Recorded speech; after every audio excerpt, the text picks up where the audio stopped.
Mi sono laureato in odontoiatria e protesi dentarie 18 anni fa. Da subito il mio interesse clinico si è orientato nella valutazione e risoluzione delle problematiche occlusali, quindi masticatorie. Mi sono specializzato in ortognattodonzia, branca specialistica dell'odontoiatria che si occupa proprio della risoluzione di questi problemi. Oggi mi occupo prevalentemente di questo, in età pediatrica, nella prevenzione e nei trattamenti precoci, in età adolescenziale ed adulta, nel trattamento vero e proprio di queste problematiche da un punto di vista ortodontico o protesico.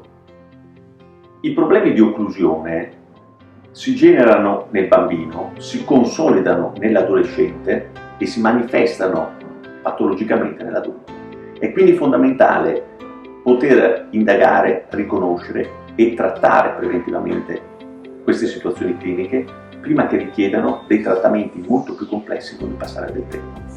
La prevenzione e la risoluzione precoce di queste patologie occlusali o comunque problemi occlusali deve essere indagata e risolta molto precocemente. Il momento migliore per sottoporsi a una visita ortodontica è tra i 5 e gli 8 anni. In questo periodo di tempo, infatti, i problemi occlusali più gravi possono essere facilmente intercettati e risolti con ampio margine di successo. DRM per me è una vera e propria famiglia. Passo con questo meraviglioso gruppo la maggior parte del mio tempo. Ho visto nascere questo progetto ormai 10 anni fa, ho contribuito alla sua formazione e alla sua crescita.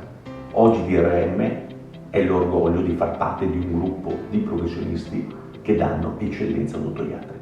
Come tutte le professioni in ambito medico, ritengo non si possano ottenere standard qualitativi elevati se non si lavora in equipe. Solo il confronto e la condivisione di esperienze possono portare a grandi risultati in ambito clinico. Oggi è fondamentale lavorare con professionisti di alto livello, in strutture cliniche con tecnologia all'avanguardia e con un personale paramedico molto preparato. In DRM abbiamo creato tutto questo. Soddisfare il paziente oggi significa risolvere il suo problema nel modo più confortevole possibile, controllando la sua paura ed anche il suo dolore. È l'attenzione del paziente in quanto persona il punto cardine dei nostri trattamenti e non solo la cura della sua patologia. Fiducia, appropriatezza delle cure, soddisfazione delle aspettative del paziente rappresentano la nostra missione. La gratitudine e la fiducia che ripongono in noi i pazienti ripagano tutta la fatica di questo lavoro. Il loro grazie è il mio obiettivo alla fine di ogni giornata e sorrido con loro.